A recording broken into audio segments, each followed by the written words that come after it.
ओम नमः शिवाय। श्री शिवाय नमस्तुभ्यं। श्री आदिशक्ति पार्वती माताए नमः।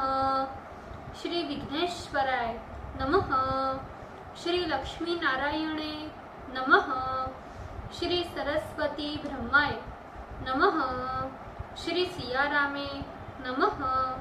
श्री रामदास हनुमाने नमः।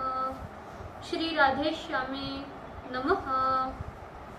हे शिवजी, तमारी कृपाथी हूँ आ शिव पुराण वाँची रही छूं अने मारी मम्मी, बेन अने तमाम श्रोता शिव पुराण सांभળી રહ્યા છે। અમે બધા આ शिव પુરાણનું જ્ઞાન પ્રાપ્ત કરી શકીએ એટલી શક્તિ પ્રદાન કરજો અને शिव પુરાણનું તેજ સહી શકીએ એટલી ક્ષમતા પ્રદાન કરજો। હે વિઘ્નેશ્વર ગણપતિ બાપા, તમે शिव પુરાણના વંચનમાં આવતા તમામ વિઘ્ન હરજો। हे कृष्ण मनोहारिणी राधा जी, हे श्याम सुंदर, हे सिया राम जी, हे रामदास हनुमान जी, तमे शिव पुराण सांभळवा जरूर पधारजो अने मारा हृदयमां स्थान ग्रहण करजो। ओम नमः शिवाय। श्री शिवाय नमस्तुभ्यं। द्वितीय संहिता 30वां अध्याय, पेज नंबर 406। सती का देह त्याग, शिव गणों द्वारा भृंगी ऋषि की पराजय एवं देवताओं का भयभीत होना। नारद जी बोले, हे ब्राह्मण, जब दक्ष को संबोधित कर शिव प्रिया सती मौन धारण कर ली तब क्या हुआ, आदर पूर्वक मुझसे कहिए। ब्रह्मा जी बोले, इस प्रकार कहकर जब सती मौन हो गई तब अपने पति का आदर से स्मरण करती हुई उत्तर की ओर मुख कर शांत भाव से पृथ्वी पर बैठ गई। उन्होंने विधि पूर्वक आचमन कर शुद्ध हो वस्त्र से अपने को ढक लिया और नेत्रों को बंद कर शिव का ध्यान करती हुई योग मार्ग में तत्पर हो गई। उन्होंने प्राण और अपान वायु को समान स्थिति में स्थापित कर नाभि चक्र से उदान वायु को यत्न पूर्वक ऊपर उठाया।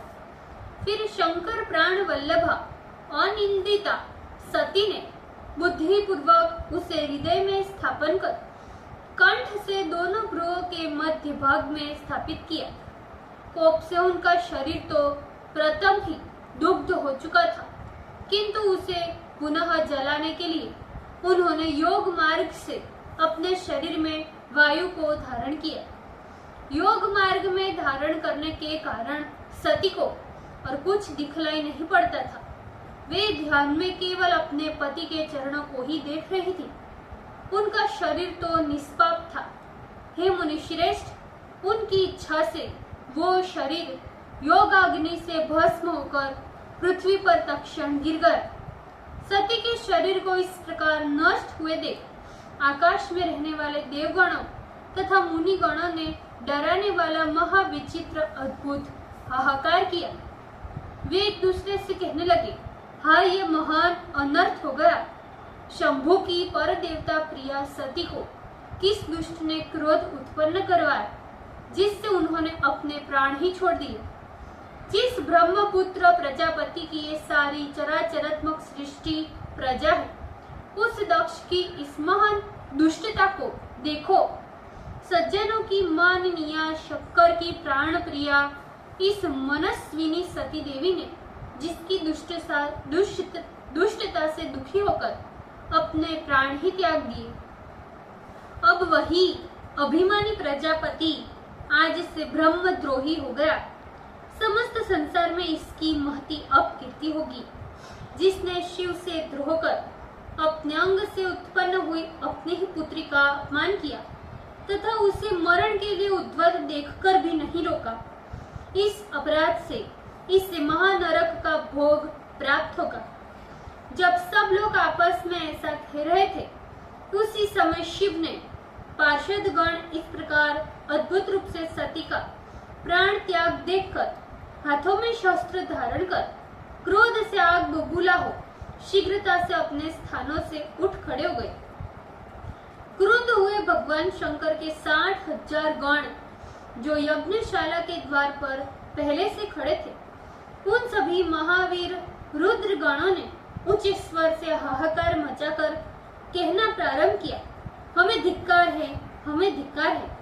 शिवगणों के उस हाहाकार से सारी दिशाएं व्याप्त हो गई। सभी देवता तथा मुनिगण जो वहां उपस्थित थे, सब लोग भयभीत हो उठे। क्रुद्ध हुए उन समस्त रुद्र गणों ने आपस में मंत्रणा कर लड़ने के लिए अपने अपने शस्त्र उठा लिए। तदंतर बाजे तथा शस्त्रों की खनखनाहट के शब्दों से दिशाओं में प्रलय का दृश्य उपस्थित हो गया। हे देवर्षि नारद, कोई कोई गण शोक से व्याकुल होकर प्राणों को नष्ट करने वाले अपने तीक्ष्ण शस्त्रों से अपने ही अंगभूत शीर एवं मुख पर प्रहार करने लगे। इस प्रकार सती जी के शरीर छोड़ते ही 20,000 गणों ने अपने शरीर को नष्ट कर दिया।